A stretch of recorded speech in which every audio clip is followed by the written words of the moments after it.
咱们聊聊一个特别有意思的话题。你是怎么做决定的？回想一下，去年你觉得自己最得意的选择是什么？又犯过哪些让你后悔不迭的错误？我猜，此刻你脑海里冒出来的多半都是那些显而易见的结果，对吧？比如跳槽后工资嗖涨了 30%， 那肯定是明智之举。买基金亏了一半，这不就是个糟糕透顶的决定吗？甚至你可能还会琢磨，不看结果，难道看我当时想得多认真吗？如果你也这么想，别担心，你一点都不孤单。安妮多克在她的书《对读》里就提到，他曾问过成百上千的人，从刚毕业的学生到企业高管，高达 90% 的人都会把决策的好坏，但杜克厉害的地方就在这里，他用自己的亲身经历告诉你，这想法错得离谱。杜克可不是什么纸上谈兵的理论家，他可是职业扑克赛的世界冠军。玩扑克的人都懂，短期的输赢，就算你手握一手好牌，对手也可能突然摸到一张绝枪，反败为胜。真正能让你赢钱的，靠的绝对是决策的质量，而不是一时的牌运。后来他转行做商业咨询，帮助那些高管们做出几百万几千万的大决策。他发现同样的问题变得更加明显，有人怕能纯粹靠运气赚了大钱，就飘飘然觉得自己决策能力超强，而有人明明按照正确的流程做了选择，却因为运气不佳而亏损，结果就彻底否定自己，从此再也不敢尝试。这就像学生考试，考高分可能只是刚好蒙对了题，考低分可能平时很努力，但考试那天身体不舒服。如果只盯着分数去判断他们有没有认真学习，可我们做人生决策时偏偏就爱犯这个错。洛克写这本书就是想把我们从这个结果陷阱里拉出来。他反复强调一句话，我们的人生只取决于两件事，运气和决策质量。运气这东西你真没法控制，但你唯一能掌控的就是你的决策过程。你决定不了老板今天心情好不好，也预知不了行业会不会突然变天，但你能决定在做选择前有没有把所有可能的结果都想清楚，有没有请教过懂行的人，有没有避开自己心里的那些偏见。而我们接下来要聊的就是先把这些坑人的偏见给揪出来。为什么我们总爱当事后诸葛亮？为什么我们总是看不见除了已经发生的结果，其实它有很多其他的可能性。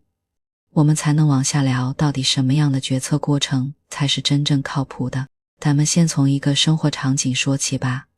假设你有个朋友，去年纠结了好久，到底要不要辞职创业，最后他咬咬牙辞了。他天天后悔当初就不该那么冲动。他反过来想想，如果他创业成功了，赚了一大笔钱，我早就知道这个决定没错。你发现没，同样的决策过程，评价竟然完全反过来了。这个不是他一个人的问题，而是我们所有人都有的通病。安妮杜克在书里把这叫做认知偏差陷阱，让我们明明经历了很多事，却总也学不到真正的经验。今天咱们就来把这3个最坑人的陷阱一个个拆明白。第一个陷阱就是咱们刚才聊到的结果导向，简单说就是以成败论英雄。你可能会想，难道做决策不就是为了一个好结果吗？但杜克用扑克桌上的例子告诉我们，真不是这样。他打职业扑克时经常遇到这种情况，手里拿着一副好牌，也按照最优策略下注了，可对手偏偏运气爆棚，摸到一张绝章，反超了。如果因为输了钱就否定自己的决策，下次就没法再按正确的策略打牌，长期下来肯定会亏得更多。生活里这种事也不少见，比如有人买股票随便瞎买了一只，结果碰巧赶上行情大涨，他就觉得自己有投资天赋，接着把所有积蓄都投进去，最后亏得一塌糊涂。还有人呢，选了一只基本面很好的股票，结果因为行业突然政策调整，股票跌了，他就觉得研究没用，从此再也不相信理性分析。杜克在书里画了一个幸运相似象限，个别形象，好决策可能带来坏结果，就像你绿灯过马路，结果被闯红灯的车给蹭了；坏决策了也可能带来好结果，就像考试作弊却蒙混过关了。如果只盯着结果看，我们根本分不清哪些是靠能力，哪些是靠运气，自然就没法从经验里学到真东西。第二个陷阱更隐蔽，叫后视偏差，那就是咱们常说的事后诸葛亮。杜克举了2016年美国大选的例子，当时几乎所有媒体和专家都预测希拉里会赢，可最后特朗普当选了，结果选举一结束，所有人都跳出来说，我早就知道希拉里会输。有人说他不该忽略铁锈地带的选民，但杜克去查了选举前的所有报道和分析，发现没有一篇文章提到这些问题。甚至还有专家说，特朗普去铁锈地带拉票是浪费时间。这种事后诸葛亮的毛病，我们每个人都有。比如你计划周末去郊游，出门前看天气预报说大概率晴天，结果半路下起了大雨，你就会说，我早该知道天气预报不准。可如果那天真的是晴天，你又会说，我就知道今天天气好。其实你事前根本没法确定天气到底怎么样，你悄悄给记忆修了个滤镜，把那些不符合结果的想法都删掉了。这种偏差最可怕的地方在于，它会让我们误以为自己早就看透了一切，从而失去了反思的动力。既然早知道了，那还有什么好总结的呢？可实际上我们根本没从这次经历里学到任何有用的东西。第三个陷阱是总看不见多重可能性。我们觉得已经发生的事就是唯一可能的事，杜克达这种思维叫做结果即必然。比如有人创业失败了，就整天琢磨，我当初要是不选这个项目就好吗？我要是没有招聘那个人工就好了，仿佛只要换个选择就一定能成功。但实际上，决策就像一棵大树，每一个选择都是一个分支，不代表右边的分支就一定是坦途，也可能遇到更大的坑。书里有个特别有意思的例子，一个创业者开发了一款宠物社交APP，最后失败了，觉得自己的想法根本不切实际。后来杜克帮他分析，除了彻底失败，譬如APP虽然没火，但积累了一批忠实用户，可以被大公司收购，或者通过做 APP 认识了后来的合伙人，甚至哪怕只是摸清了宠物行业的用户需求，也为下次创业积累了经验。可他因为只盯着失败这一个结果，完全忽略了这些潜在的价值，自然就没法从这次经历里学到东西。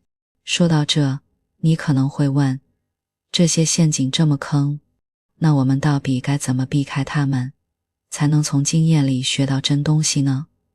别着急，这正是我们接下来要聊的第二部分。既然知道了认知偏差在哪里，那我们就可以针对性地构建靠谱的决策过程。比如，怎么明确自己的真实需求，怎么借助别人的视角修正自己的偏差。只有先把这些坑填平，我们才能真正让每一次经历都变成成长的养分。搞懂了认知偏差怎么坑我们之后，接下来的核心问题就是，到底该怎么搭建一套靠谱的决策流程。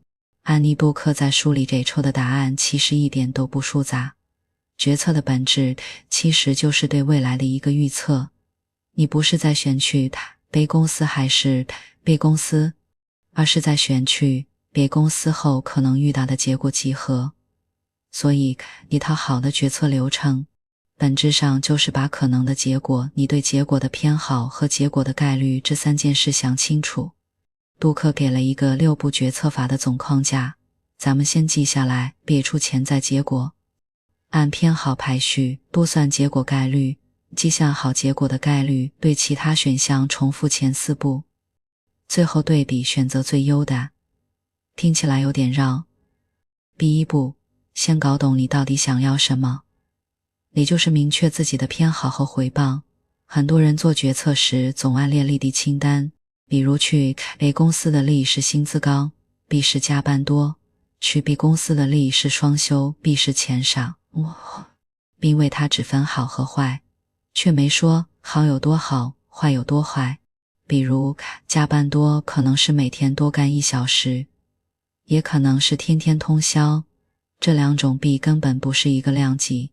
真正的偏好应该和你的目标挂钩，比如你的目标是3年内攒够首付，那薪资高的权重就应该比双休大。如果你的目标是陪家人治病，那准时下班可能比涨薪更重要。没有绝对好的选择，只有更靠近你目标的选择。偏好不是我喜欢 B 还是 B 而是 A，B 而是 B 哪个能帮我更快拿到我真正想要的东西。第二步，别害怕猜概率。很多人一听到估算概率就打退堂鼓，觉得我又不是数学家，怎么知道会发生什么？你不用算得精准，只要有根据的猜，就比不猜强太多。射箭不用非要命中靶心，只要瞄准了方向，就比瞎射强。他在书里举了个猜黄石野牛重量的例子，你可能不知道野牛具体多重，但你肯定不会猜100磅比人还轻，也不会猜10000磅比卡车还重，因为你知道野牛比成年人重，比家用汽车轻。这就是有根据的猜，放到生活里也一样。拨算自己每周去3次的概率，不用精确到 37% 还是 42%， 只要能判断大概率做不到，就比说我不知道强。这里有2个实用工具，一是用可能性词语过渡，比如把很可能、偶尔、罕见正换成百分比，很可能对应 70% 到 90%， 罕见对应 5% 以下。二是做震惊测验，如果结果超出这个范围，我会吓一跳吗？比如你估创业成功概率是 10% 到 30%， 如果最后成功了，你不会太意外，如果失败了，也不会觉得怎么可能。这就说明你的概率估算的比较合理。第3步，别关起门做决策，要学会吸收外界的外视角。咱们都有过这种体验吧？朋友总遇到渣男，你一眼就看出是他选人的标准有问题，但轮到自己谈恋爱就当局者在空。我们只盯着自己的经验信念，别克把这种视角分成内视角和外视角。内视角是我觉得什么，我经历过什么，而外视角是大多数人怎么样。比如你觉得我开车20年没出事，这是内视角，但 90% 的人都觉得自己开车比平均水平好，这显然不可能。这就是外视角在发挥作用。获取外视角有2个关键方法，一是找基准数，比如你想创业开餐馆，先扎扎 60% 的新餐馆1年内倒闭。想考研究生，先看看目标院校的报录比是11，别总觉得自己是例外，基准数能帮你避免盲目自信。二是用观点跟踪器，如果我朋友面临这个决策，我会怎么建议，然后你再对比自己的想法。比如你纠结要不要裸辞，先想如果朋友问我，我会让他先存够6个月生活费，再回头判自己，就会发现自己只存了2个月，其实风险很高。讲到这，你可能会说，这套流程听起来挺全面，但要是每次做决策都这么走一遍，比如今天吃什么这种小事，难道也要列结果估败率吗？这就问到点子上了，不是所有决策都值得花同样多的时间。接下来咱们第3部分就了决策和慢慢做的决策，既不瞎纠结也不瞎冲动，把时间花在刀刃上。咱们前面聊了构建靠谱决策过程的方法，但有个现实问题绕不开。如果每次选早餐挑衣服都要列出结果估算概率，可要是遇到要不要换行业，该不该投资这种大事，又容易脑子一热就拍板，事后追悔莫及。安妮杜克在书里算过一笔账，普通人哪年花在吃什么、穿什么剧这类小事上的决策时间加起来，竟然有250到275小时，相当于7个完整的工作周。把真正影响人生的高风险决策，却常常因为没花够时间思考而犯错。所以，避免想太多或瞎决策的核心，就是分清低影响力决策和高影响力决策，该快的别磨蹭，该慢的别急躁。先说说低影响力决策。这类决策的特点是结果对长期生活影响极小，比如今天中午吃火锅还是日料，周末去公园还是看电影。杜克给的判断标准特别简单，问自己，这个决策的结果1年后我还会记得吗？还会影响我的幸福感吗？如果答案是否定的，那就是低影响力决策。这里有2个加速技巧特别好用。第一个是利用重复性，反正明天早上吃什么，反正明天吃完，还有后天，今天选包子还是油条，哪怕选错了，没必要花10分钟琢磨。第二个是但是无妨，比如要不要尝试新出的奶茶口味，一杯奶茶也就20-30块，就算不好喝损失也很小，要是好喝就赚了。别犹豫，直接做。杜克在书里举过一个自己的例子，他以前总纠结每天穿什么衣服，后来发现穿什么对工作和生活根本没影响，别人也不会在意，于是干脆买了好几套同款不同色的衬衫和裤子，每天随便拿一套就出门。其实我们生活里很多纠结，本质上不是把低影响力决策当成了大事，白白浪费精力。再说高影响力决策，这类决策的特点是结果会长期影响生活，比如要不要贷款买房。对这类决策必须慢下来，尤其要避免只往好处想。杜克把这叫做被决策兜底。这里有2个关键工具。第一个是事前验尸，步骤特别清晰，先定目标，比如6个月内把创业项目做起来，然后假想6个月后项目彻底失败了，接着列出来5个自己的原因，比如没做好市场调研、资金链断裂和5个不可控原因，比如行业突然出政策限制，核心成员离职。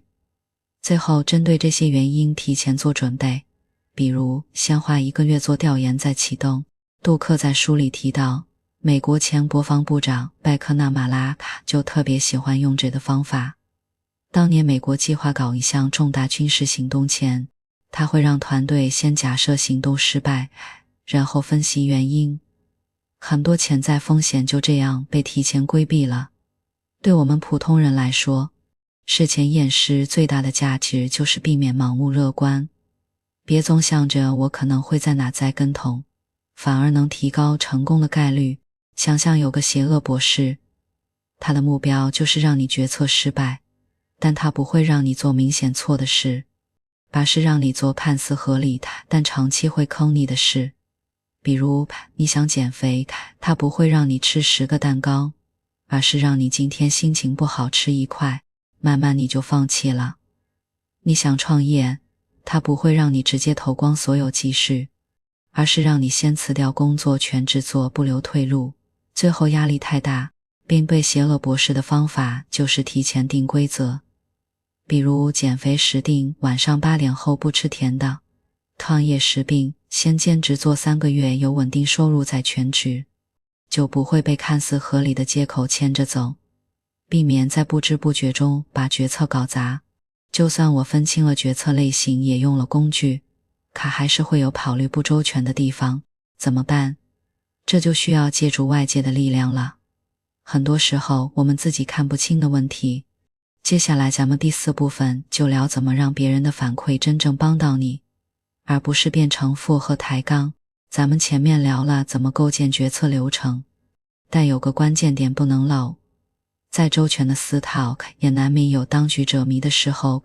就像你写文章，自己读10遍都觉得没问题，可朋友一眼就能判出这句话逻辑不通。你纠结要不要和伴侣分手，自己现在情绪里想不明白，闺蜜却能点出你们根本没解决核心矛盾。但问题是，不是所有反馈都有用，我该不该辞职？你问同事这个方案怎么样，大家都说挺好的，可真执行起来全是坑。安妮·杜克在书里指出，大部分没用的反馈不是别人不想帮你，而是你的提问方式悄悄往清水里逼了墨水。自想往清水里逼了墨水，才想喝到干净的水就难了。杜克先给我们泼了盆冷水。人的从众心理比我们想象中强得多。他在书里引用了社会心理学家所罗门·阿希的经典实验，让一群人判断哪条线段和标准线段一样长。如果前面几个实验者故意说假话， 36.8% 的人会跟着说假话，哪怕他们心里清楚答案是错的。如果开会时领导先表态，我觉得这个方案可行，后面的人大概率会跟着说同意。如果你来问我，你觉得呢？我就算有不同意见，也可能会说确实不错。这种被污染的反馈比没反馈更可怕，它会让你误以为自己的决策很完美，从而忽略潜在风险。那到底该怎么获取干净有用的反馈呢？他给了3个反馈卫生习惯，每一个都能直接落地。第一个习惯，先听别人的，这是最基础也最容易被忽略的一点。很多人问问题时总爱先把自己的想法抛出来，比如，我觉得创业做奶茶店挺好的，成本低，受众广，你觉得呢？是在求认同。对方就算觉得奶茶店竞争太激烈，也可能不好意思扫你的兴。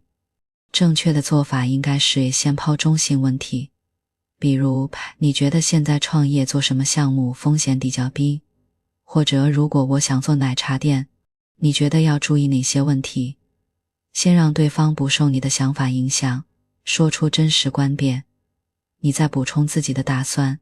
杜克在书里举了个例子，他帮企业做决策咨询时，每次都会先让高管们匿名写建议，再开会讨论，就是为了避免先发言的人影响其他人。第二个习惯，团队决策时单独征求反馈优先于集体讨论。很多公司喜欢开头脑风暴，觉得人多想法多。但杜克说，除非有明确的规则，否则集体讨论更容易变成无效沟通。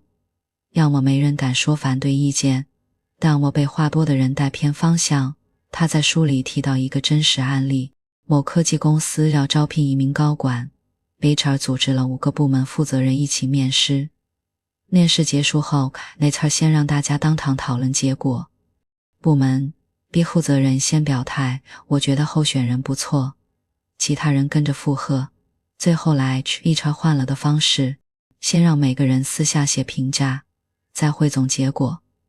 有3个人提出了候选人缺乏管理经验的问题，最后公司避免了一次错误的招聘。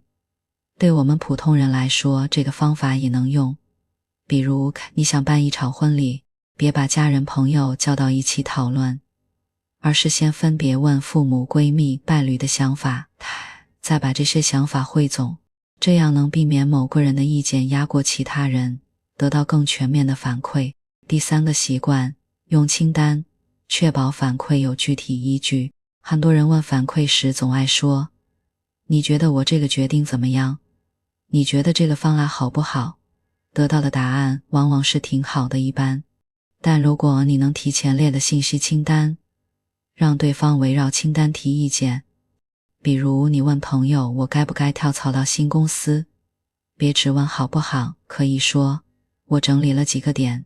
比一，新公司的薪资比现在高 20%， 但加班率 80%。第二，晋升机会多，但可能不稳定。第三，新公司离家比现在远1小时。你觉得哪个点我没考虑到？或者哪个点的风险比我想的大？有了具体的信息，对方才能给出有针对性的反馈，而不是随口附和。咱们整个精读的核心内容就差不多了。再到构建决策流程，把控决策节奏，获取有用反馈。安妮·杜克其实只在告诉我们一件事，好决策不是每次都能得到好结果，而是每次都能把该做的步骤做到位。运气我们管不了，但我们能管自己做选择时有没有借助外力，而这些就是我们能对抗人生不确定性的最大底气。聊到这里，咱们再回头看看丹尼杜克最想教我们的事，其实从始至终就一句话，别把决策和结果绑死。你可能还记得，这场面对的就是做对了决策却输了牌的情况。但他从不会因为一次输牌就否定自己的策略，因为他清楚，短期输赢靠运气，长期赢钱靠流程。就像农民种地，你选了好种子，这是好决策，但最后可能因为一场冰雹没有任何收成。你不能说种地的决策错了，反之，你随便撒了打种子，空巧风调雨顺丰收了，也不能说胡乱播种的决策对了，下次还靠赌运气。人生的决策也是如此，你认真研究后买了一只股票，结果行业政策抠变，亏了钱，这不是决策错了，是运气不好，你没做调研就跟风创建，碰巧赶上风口赚了钱。这也不是决策对了，是运气好。